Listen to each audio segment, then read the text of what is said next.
काव्य प्रकाश का अलंकार। अलंकार में यदि देखा जाए तो दो उल्लासों में, दो चैप्टर्स में काव्य प्रकाश में हमें मिलता है। नौवां उल्लास 9th और 10th। 9वें में शब्दालंकार है और जो 10th है उसमें अर्थालंकार है। काव्य प्रकाश के जो 10वां चैप्टर है उसमें अर्थालंकार है।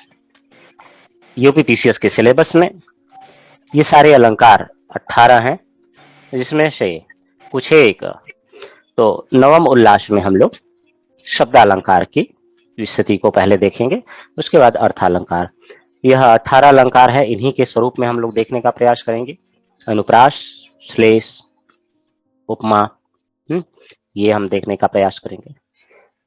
तो शब्दालंकार, अलंकार पहले कहते किसे हैं ये समझिए। कहते आप अलंकार किसे कहते हैं? अलंकरण, अलंकार होता है जो हम पहनते हैं, जो हम पहनते हैं ऊपर से, जो कि सौंदर्य को बढ़ाने का प्रयास करता है। अलम करोतीति अलंकार कहा जाता है। अलम करोतीति अलंकार, यानी अलंकृत करने वाले जो पदार्थ होते हैं, जो जगत में जो चीजें होती हैं, उसको हम अलंकार कहते हैं। जैसे यदि शरीर के हिसाब से देखा जाए तो शरीर में हम कुंडल पहनते हैं, हाथ में घड़ी पहनते हैं। आजकल का पुरुषों का देखा जाए तो पता नहीं कौन सी कंपनी का आप लोग समझ रहे हैं, मोबाइल होना चाहिए, ये होना चाहिए, दिखा, वो अलंकरण है। आप जो भी पहन लें, हमारे यहाँ संस्कृत में कहा जाता है अलंकार तो सत्य है, दान देना है, सबसे प्रेम करना है, ये सारे सब आप अलंकार माने जाते हैं। ये बाहरी जो पदार्थ है उसका यदि आप यूज कर रहे हैं अपने सौंदर्य को बढ़ाने के लिए, तो उसको हम अलंकार कहते हैं। इसी को जो है अग्नि पुराण में कहा गया, काव्य शोभा करान धर्मान अलंकारान प्रचक्षते। काव्य शोभा करान धर्मान अलंकारान प्रचक्षते। अग्नि पुराण का यदि आपने नाम सुना होगा तो अग्नि पुराण को आप लोग जानते होंगे एक पुराण के रूप में, परंतु अग्नि पुराण जो है काव्य शास्त्रियों के लिए एक काव्य शास्त्र का ग्रंथ है। बड़ा उसमें बहुत सारी डिटेल में काव्य शास्त्री स्वरूप की, काव्य होना क्या चाहिए, उसमें काव्य का स्वरूप कैसा होता है, ये सारी चीजें डिटेल में। तो अग्नि पुराण एक समझ लीजिए अपने आप में एक महत्वपूर्ण नाम है काव्य शास्त्र में, पहले भी आप लोग सुने होंगे। तो उसमें कहा गया कि अलंकार कहते किसे हैं काव्य में, अलंकार का स्वरूप क्या होता है काव्य में। कहा गया काव्य शोभा करान धर्मान, काव्य शोभा यानी काव्य की शोभा के अनुग्राहक तत्व को उन्होंने गुण कहा। काव्य शोभा करान धर्मान अलंकारान, ये जो गुण है या वह स्वरूप है उसी को हम अलंकार कहते हैं। उसमें अभिधा, लक्षणा, व्यंजना, ये सारी चीजों को वहां ने उन्होंने अंतर्विष्ट किया था, जो हम लोग पहले भी देखे हैं, अभिधा, लक्षणा, व्यंजना, ये सब वहां पर अग्निपुराणकार ने किया था। इसके बाद नाम आता है भामह का। भामह कहते हैं न कांतम अपि निर्भूषम विभाति वनिता मुखम, न कांतम अपि निर्भूषम विभाति वनिता मुखम। कहते हैं कि कोई भी कांता यानी जो रमणी है, जो नायिका है, उसका मुख सुंदर कितना ही क्यों ना हो, अच्छा कितना ही क्यों ना हो, अलंकारों से उसका, अलंकारों के बिना वह सुशोभित नहीं होता है, अलंकारों के बिना वह ज्यादा क्वालिटी को नहीं धारण करता है। यानी यदि अलंकार नहीं, कोई रमणी है, कोई कांता है, अलंकार नहीं पहनी है, तो यह समझिए कि वह बाद में एक और कवि है, वह कहते हैं कि ऐसा है कि वह एक तरीके से समझिए सरस्वती है ही नहीं, स्त्रीत्व है ही नहीं, जैसे जिसका पिता पति नहीं रहता है उसके लिए प्रयोग किया जाता है कई बार। तो अलंकार जरूर, न कांतम अपि निर्भूषम विभाति वनिता मुखम, सुशोभित नहीं होता है। दूसरा मम्मट की तरफ आते हैं। मम्मट की तरफ जाए उससे पहले बहुत सारे लोगों ने दंडी में गुणों को अलंकार के स्वरूप में माना, उसके स्वरूप को दर्शाने का प्रयास किया, और बहुत सारे लोगों ने क्या किया, उसको अलंकार के स्वरूप को दर्शाने का प्रयास किया कि अलंकार होता क्या है, अलंकार का स्थिति कैसी आती है। परंतु जब हम मम्मट की तरफ जाते हैं तो वह कहते हैं, जब सभी आचार्यों को देख लेते हैं, उनका मम्मट का यही रहा है कि ज्यादातर पुराने जो आचार्य रहे हैं उनको एक सटीक लक्षण देने का प्रयास किए हैं। जैसे हम लोग देखे हैं शब्दार्थौ सहितौ काव्यम में मम्मट ने क्या कहा, उपकुर्वन्ति तम संतम इंग द्वारेण जातुचित हारादिवत, हार आदिवत अलंकारा, हार आदिवत, हार जो होता है आप जानते हैं, अलंकारा ते अनुप्रास उपमादय,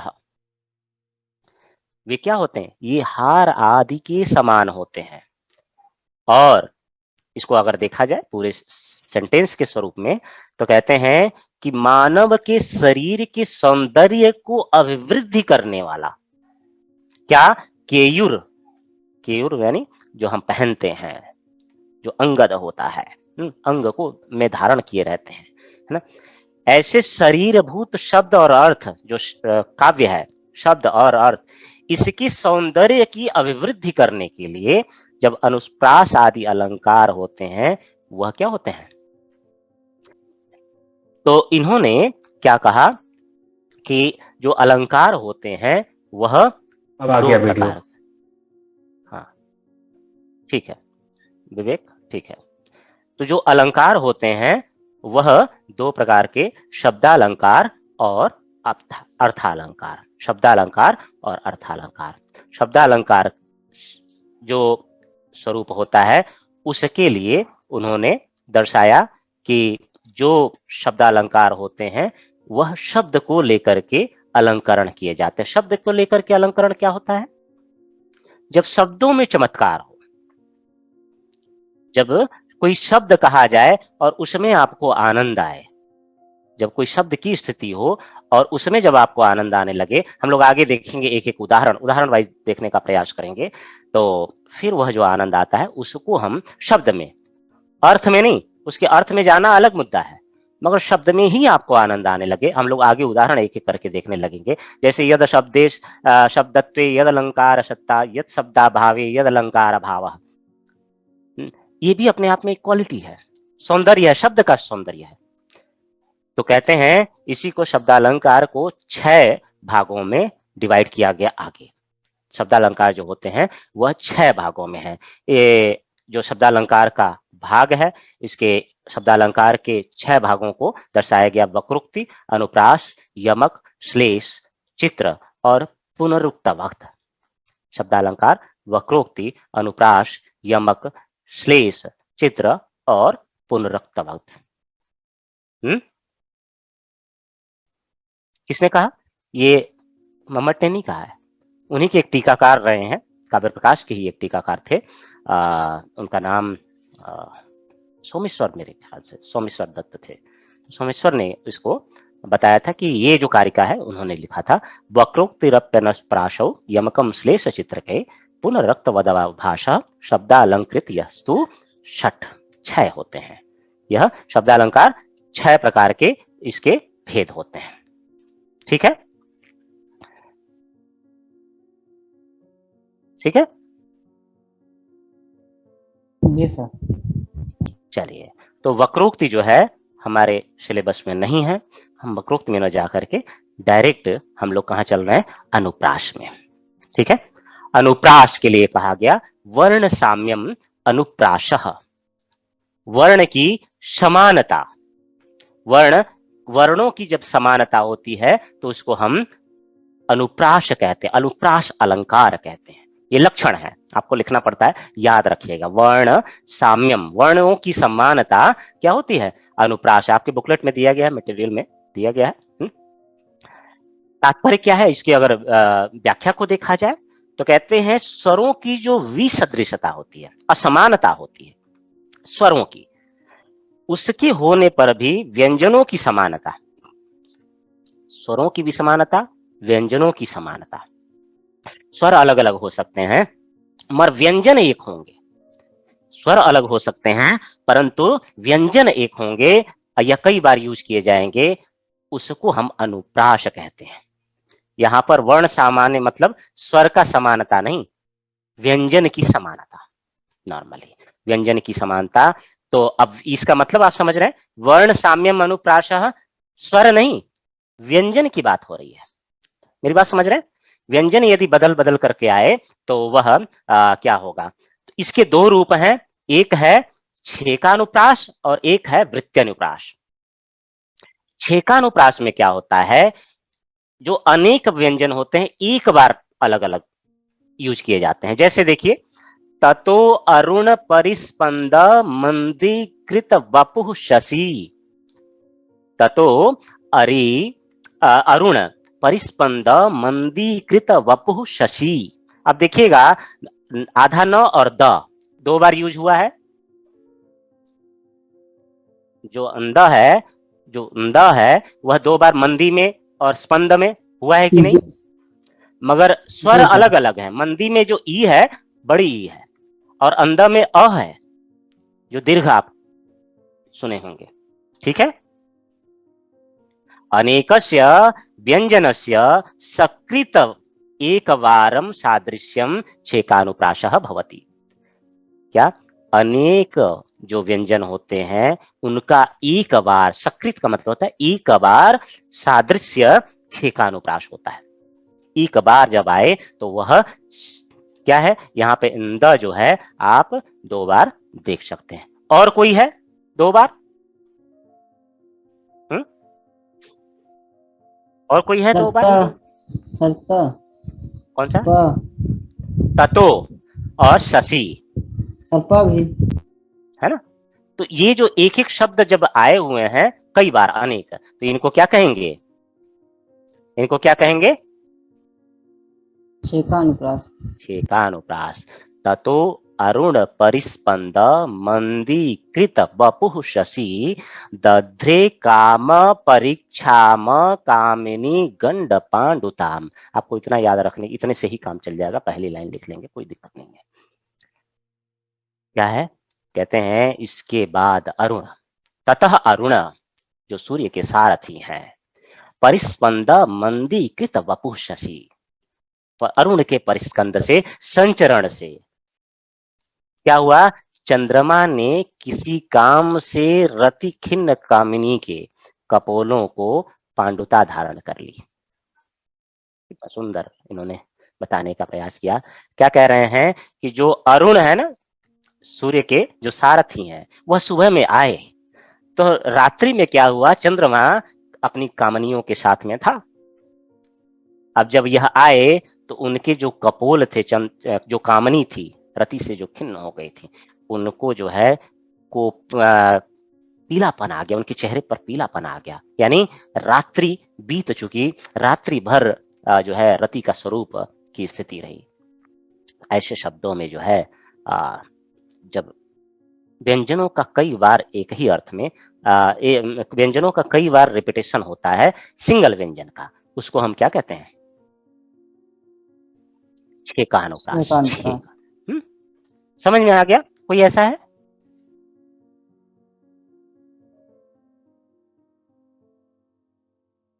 बताइए, कोई ऐसा है जिसको ये छेकानुप्रास अलंकार नहीं समझ में आया? अनुप्रास के दो भेद, छेकानुप्रास, वृत्त्यनुप्रास। सर सारी चीजें क्लियर हो गई, बस एक चीज थोड़ी सी क्लियर नहीं, जैसे अनेक व्यंजनों का एक बार आवृत्ति, तो इसमें व्यंजन की आवृत्ति वाली जो लाइन थी वो एक बार फिर से रिपीट कर दीजिए। देखिए क्या है कि अनेक व्यंजन, यहाँ पर अनेक त है दो बार हुआ जी। जो अंदा है, जो न और द है, देखिए अंदा और मंदी, परिस्पंदा मंदी, इसमें भी रिपीट हुआ। जी। शशि, और क्या है, कौन सा है, परिस, परिस है, वपु है, तो प का रिपीट हुआ। तो आप देखेंगे कई शब्द बार बार रिपीट हुए हैं। अच्छा, इसी को छेकानुप्रास कहते हैं, ठीक है। जो क्लियर एक हो बार गया। आवृत्ति आती है उसको हम देखिएगा सिंगल वन आवृत्ति, क्योंकि अंदा पूरी, अंदा जो है वो आवृत्ति हुआ, फिर एक ही बार हुआ। अगर चार पांच बार होता तो उसको वृत्त्यनुप्रास कहते हैं। क्लियर हो गया सर, थैंक यू। वृत्त्यनुप्रास। वृत्त्यनुप्रास में क्या है? एकस्य अपि असत् कृतपरः एक या फिर अनेक, एक या फिर अनेक वर्ण या व्यंजन, देखिएगा वहां पे सिंगल एक की बात की जा रही है, यहाँ पे एक या फिर अनेक, इसलिए अपि कहे हैं, एक भी अनेक भी। क्या होती है अनेक बार जब सादृश्य, एक ही बार नहीं, यहां पर एक पहले वाले में छेका में एक बार आवृत्ति हो रही थी, वृत्ति में क्या होता है अनेक बार हो रहा है। जब अनेक बार होता है तो हम उसको वृत्त्यनुप्रास कहते हैं, वृत्त्यनुप्रास कहते हैं। एक बार, दो बार, अनेक बार जब ऐसा स्थिति आती है तो वृत्त्यनुप्रास हम कहते हैं। ध्यान रखिए, वृत्य क्या कहते हैं वृत्ति के लिए? वह जो सूत्र है एकस्य अपि असकृत परः, असकृत, असकृत परः, असकृत परः का मतलब हो गया कि एक बार नहीं, दो बार, बहुत बार, एक हो या कई हो, एकस्य अपि, एक हो या कई हो, कैसा हो, एक बार में हो, दो बार में हो, बहुत बार में हो। असकृत, सकृत का मतलब होता है, हमारे यहाँ व्याकरण में कहा जाता है पठपुत्र व्याकरणम, पठपुत्र व्याकरणम, सकृत सकृत मा भवेत्, सकलम शकलम मा भूयात्। सकृत सकृत न हो जाए और सकृत शकल शकल न हो जाए, इसके लिए व्याकरण पढ़ना। अभी हम इसके अर्थ की चर्चा अभी यहाँ पर चलते हैं। तो कहते हैं कि एक बार या इसका प्रयोग आवृत्ति होता है तो पूरी वृत्ति, वृत्ति का मतलब होता है कंटेंट। जैसे अब इसके आगे जाऊं तो यहीं पर मैं बता देता हूं इन्होंने मम्मट ने क्या कहा और क्या कहा। कहते हैं कि एक या अनेक वर्णों का आवृत होना वृत्त्यनुप्रास है। उसके बाद उसके अंतर्गत कहते हैं कि माधुर्य व्यंजक वर्णों से युक्त जो वृत्ति होती है, इस वृत्ति के भेद बताएंगे। ये जो वृत्ति हो, वृत्ति है ना, वृत्ति अनुप्रास, वृत्ति अनुप्रास, वृत्ति अनुप्रास, तो वृत्ति क्या है? तो कहते हैं वृत्ति तीन प्रकार की है। यहाँ पर जो वृत्ति है वह तीन प्रकार की। पहली है उपनागरिका। उपनागरिका, उपनागरिका वृत्ति क्या होती है? आप लोग लिखते चलिएगा, आपको मटेरियल में कई चीजें मैं लिखता नहीं हूं, आप चाहें तो इसको लिख सकते हैं वहां पर जब आपको लिखना हो अनुप्रास में। वृत्ति अनुप्रास, वृत्ति को आप डिफाइन, मगर हमको अनुप्रास अलंकार बताना है तो वृत्ति क्या होती है? तो पहली है उपनागरिका, तीन प्रकार की। उपनागरिका वृत्ति वो होती है जिसमें माधुर्य व्यंजक वर्ण, जो वृत्ति, जो शब्द होते हैं माधुर्य हो, मधुरता से युक्त हो। जो परुषावृत्ति होती है, परुषावृत्ति क्यों कहते हैं? जिसमें ओज गुण हो। कल वाली क्लास में आप गुण जानते हैं, ओज गुण जब होते हैं तो उनको हम परुषावृत्ति, ऐसे शब्द ओज गुण वाले परुषा कहलाते हैं। क्लियर है? परुषावृत्ति। कोमलावृत्ति वो होती है जिसमें माधुर्य और ओज गुण दोनों होते हैं। ठीक है, कोमलावृत्ति, कोमला यानी माधुर्य और ओज दोनों। ठीक है, जिसमें उपनागरिका और परुषा दोनों हो, एक तरीके से कह लीजिए उसको। तो वृत्ति के तीन भेद, उपनागरिका, परुषा और कोमला, तीन प्रकार की वृत्ति होती हैं। ठीक है, इन वृत्तियों का जब चेंज होता है, यानी कि माधुर्य गुण वाले जो शब्द होते हैं वो जब चेंज होते हैं, ओज गुण वाले जब शब्द होते हैं वो जब चेंज होते हैं, और जो कोमला वृत्ति होती है दोनों का मिक्स वाला जब चेंज होते हैं, तो वो जब चेंज होते हैं तो उनको जो है हम क्या कहते हैं? वृत्त्यनुप्रास कहते हैं। वृत्त्यनुप्रास क्या है? श्लोक देखिए, अपसारय धनसारम, अपसारय घनसारम कुरुहारम दूर एव किम कमलैः, अलमल मालिमृणालैरिति वदति दिवानिशम वाला। अलमल माली मृणालैरिति वदति दिवानिशम वाला। अर्थ क्या है? अर्थ को क्या समझे? कहते हैं घनसारम अपसारय, जो कपूर है ना उसको हटा दो। हारम दूर, हार को दूर कर दो, अलग कर दो। किम कमलैः, कमलों की आवश्यकता क्या है? कमलों की आवश्यकता क्या है?